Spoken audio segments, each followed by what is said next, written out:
स्वामी जी, हम कुदरत की बात कर रहे थे, जड़ और चेतन की बात कर रहे थे, और हमारे आध्यात्मिक जगत के अंदर पुरुष और प्रकृति का बहुत विश्लेषण बहुत बार पुनरावृत्ति हुई है। तो प्रकृति जो है ये भी एक तरीके से जड़ है और पुरुष चेतन है, लेकिन दोनों संपर्क में आने से, जैसा कि आपने बताया कि जो चेतन है जब जड़ के संपर्क में आता है तो अज्ञानतावश वो उससे जो है वो प्रभावित हो जाता है, उसको लुभावना लगता है जड़, इसी कारण से अज्ञानता पैदा होती है, उसके परिणाम से उसके कर्म और कर्म फल मिलता है उसको। तो उसी तरीके से ये मिलते जुलता है प्रकृति और पुरुष का। तो कृपया अध्यात्म विज्ञान की दृष्टि से, जड़ और चेतन की दृष्टि से जो है पुरुष और प्रकृति को हम कैसे देखें और किस तरीके से समझें, कृपया इसका खुलासा कीजिए। अध्यात्म विज्ञान के अंदर यानी स्पिरिचुअल साइंस के अंदर प्रकृति और पुरुष ये दोनों संसार के अंदर पूरक हैं एक दूसरे के। प्रकृति के अंदर पुरुष के बिना प्रकृति अधूरी है और पुरुष प्रकृति के बिना अधूरा है संसार के अंदर, क्योंकि ये संसार जो चलता है दोनों से चलता है। अगर पुरुष नहीं होता तो दुनिया के अंदर लाइवनेस ही नहीं होती, सब जड़ होता। तो फिर अवस्थाओं का अनुभव कौन करेगा? जड़ जड़ का अनुभव नहीं कर सकता है। चेतन होना आवश्यक है, मगर चेतन के साथ जब अज्ञान होता है तो यह रिलेटिव सत्य का अनुभव होता है, और चेतन के साथ अज्ञान खत्म हो जाता है तो ये अनुभव नहीं होता है, ये सनातन सत्य समझ में आ जाता है, फिर राग द्वेष होता नहीं है। तो यह तीन बातें हैं। हम प्रकृति और पुरुष दोनों को ही जानते हैं, मगर प्रकृति और पुरुष के अलावा भी एक शक्ति है जो शक्ति के आधार से पुरुषार्थ होता है, जिसको बहुत कम लोग समझ पाते हैं।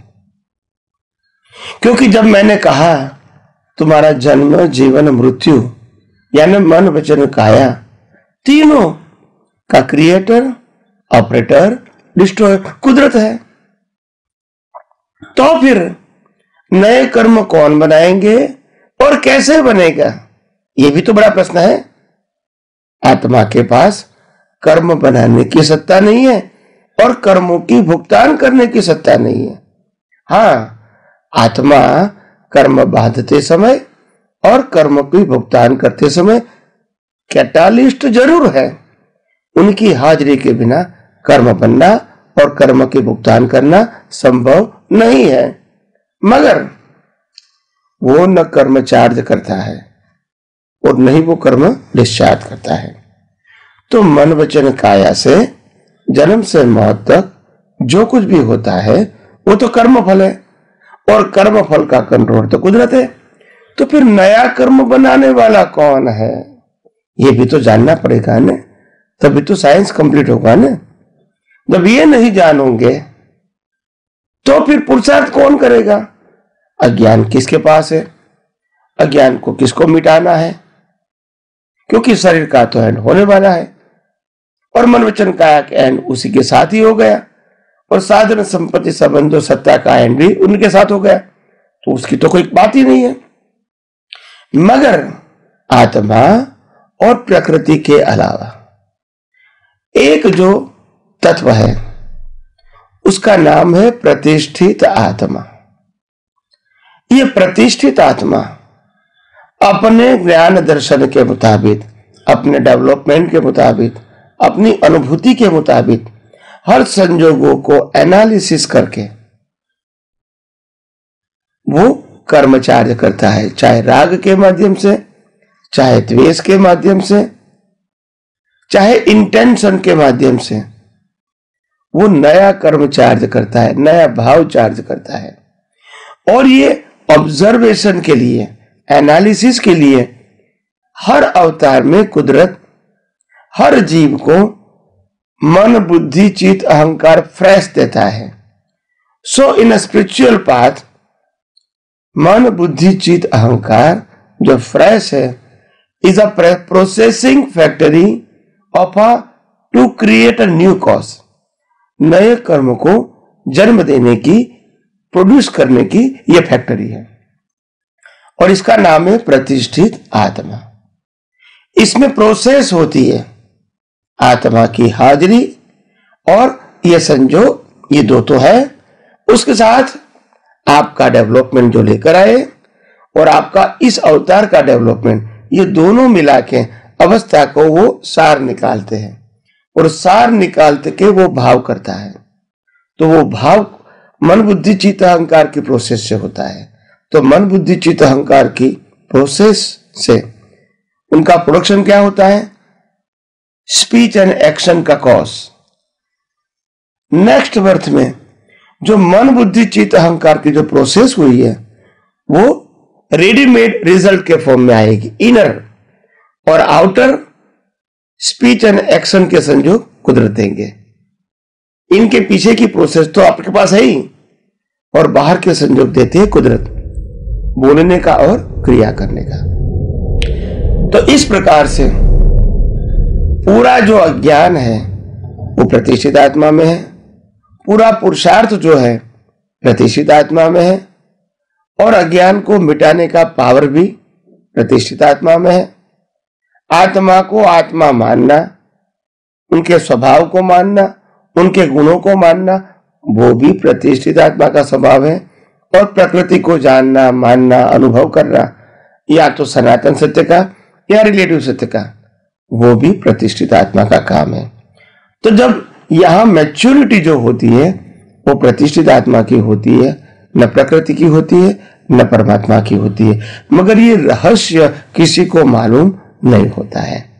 तो आज तक हमने शरीर और आत्मा दो के बारे में ही सुना था, पढ़ा था और जाना था, मगर वास्तव में टोटल जो रोल है पुरुषार्थ का विथ अवेयरनेस, भाव करने का, इंटेंशन करने का, कॉज करने का, अज्ञान को बढ़ाने का, अज्ञान का नाश करने का, ये दुनिया के रहस्य को समझना, ये संसार के रहस्य को समझना, ये सबका काम किसका था? प्रतिष्ठित आत्मा का। आत्मा की हाजिरी, प्रकृति की हाजिरी, उसमें ये सब कुछ प्रोसेस प्रतिष्ठित आत्मा में होती थी, मगर हमने आज तक इसको न जाना है न समझा है और इसीलिए हर व्यक्ति पजल में है। उनको मालूम नहीं है कि पुरुषार्थ कौन करता है। हर व्यक्ति ऐसा ही मानते हैं कि प्रकृति कर्म के भुगतान भी करती है और पुरुषार्थ भी करती है, मगर ये रॉन्ग बिलीफ है। हैज पर the law of nature and has पर द स्पिरिचुअल साइन, जन्म से मौत तक मन वचन काया वो कर्मों की भुगतान का साधन मात्र है, वो पुरुषार्थ करने का साधन नहीं है। पुरुषार्थ करने का साधन सिर्फ लाइव प्रतिष्ठित आत्मा है, जो प्रोसेस करके नया कॉस्ट डालते हैं। तो प्रोसेस मन बुद्धि चित्त अहंकार का वो अंतस्करण हो गया और बीज स्पीच और एक्शन का वो बाह्यकरण हो गया। तो नेक्स्ट बर्थ में प्रोसेसिंग फैक्ट्री तो अंदर आएगी रेडीमेड, उसके मुताबिक कुदरत आपको स्पीच और एक्शन के संयोग देखे। ऐसे कॉज एंड इफेक्ट चलता रहता है। मगर जब प्रतिष्ठित आत्मा को आत्मा की वैल्यू समझ में आ जाती है और दुनिया की वैल्यू कुदरती कानून के रूप में समझ में आ जाती है, तो फिर वो मालिकी भाव कर्ता भाव नहीं करेगा, राग द्वेष नहीं करेगा, अज्ञानता खत्म हो जाएगी। और जब अज्ञानता खत्म हो जाएगी तो सभी प्रकार के जो कर्टेन है to realise the soul with his infinite power, वो धीरे धीरे खुला हो जाएगा। और एक दिन जब सभी प्रकार का अज्ञान खत्म हो जाएगा तो जो लाइव प्रतिष्ठित आत्मा है उनका अस्तित्व भी खत्म हो जाएगा, क्योंकि लाइव प्रतिष्ठित आत्मा का जन्म ही अज्ञान से हुआ है और उनका नाश भी अज्ञान को नाश से उनका भी नाश हो जाता है। जब अज्ञान का नाश हो गया मतलब प्रतिष्ठित आत्मा का एंड हो गया, मतलब पुरुषार्थ करने वाले का एंड हो गया, मतलब कर्म बांधने वाले का एंड हो गया। फिर भी प्रकृति रहेगी और परमात्मा रहेगा। परमात्मा अपने स्वभाव में रहता है और स्वभाव में ही रहेगा और प्रकृति का कंट्रोल तो कुदरत है ही, और इसीलिए इनको चलाने के लिए आपको कोई विशेष प्रकार की ज्ञान की बुद्धि की आवश्यकता नहीं है। तो जब अज्ञान निकल जाएगा, प्रतिष्ठित आत्मा निकल जाएगा, फिर शरीर आत्मा रहेगा। शरीर का अंत तो कुदरत लाएगी और आत्मा जो है वो मोक्ष में जाएगा, क्योंकि नया कर्म तो चार्ज हुआ नहीं है, अज्ञान है नहीं। तो इसीलिए हम जब ये तीनों बातों को गौर से यथार्थ फॉर्म में समझेंगे तभी हमको आध्यात्म विज्ञान मूल रूप से समझ में आएगा।